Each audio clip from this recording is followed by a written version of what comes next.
A veteran searching for Major General Charles Calvin Rogers on the Department of Defense website found only an error message. Page not found. Rogers, the highest-ranking black soldier ever to receive the Medal of Honor, a man wounded 3 times defending his base in Vietnam, had simply vanished from the Pentagon's digital record. Even the URL was altered. At the same time, Donald Trump referred to a Medal of Honor recipient as nothing more than day content. Days later, Jackie Robinson's military service page disappeared.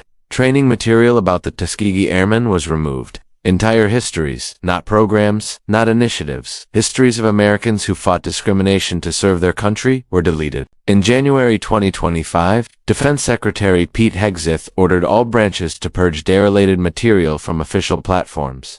Internal instructions obtained by reporters revealed the scope and confusion.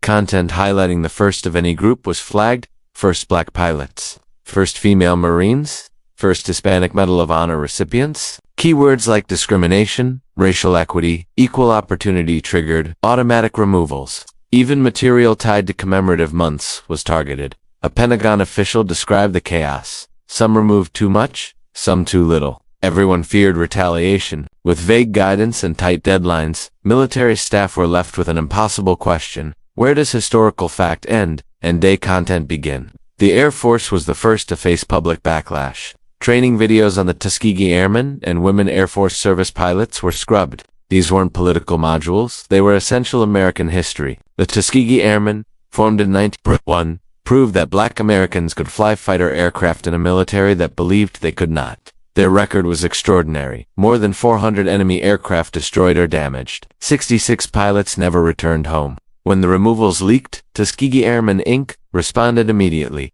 These stories are American history. They do not promote one category of service member over another. The Air Force restored the videos, but Hegseth accused the service of malicious compliance, implying staff had removed content simply to make the policy look bad.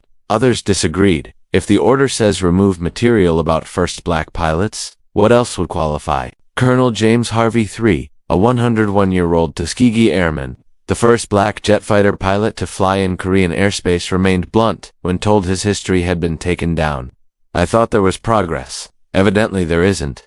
I'd tell him to his face, he's a racist. What can they do to me? Kill me, that's all. Harvey died later in 2025. One of the last voices who lived the discrimination the Air Force was now erasing. But the removals continued. On March 15th, the Pentagon page honoring Major General Charles Calvin Rogers disappeared. Rogers had risen from segregated schools in West Virginia to command U.S. artillery in Vietnam. He survived multiple wounds, led counterattacks, personally manned a howitzer crew despite his injuries, and received the Medal of Honor from President Nixon. His page contained a single sentence that triggered the deletion. Rogers worked for gender and race equality while in the service. The automation flagged it. The page was deleted. Even the URL was modified to include the word day, as if his courage had suddenly become a political liability. 2 days later, Jackie Robinson's page vanished with DEI inserted into the URL, just like Rogers'.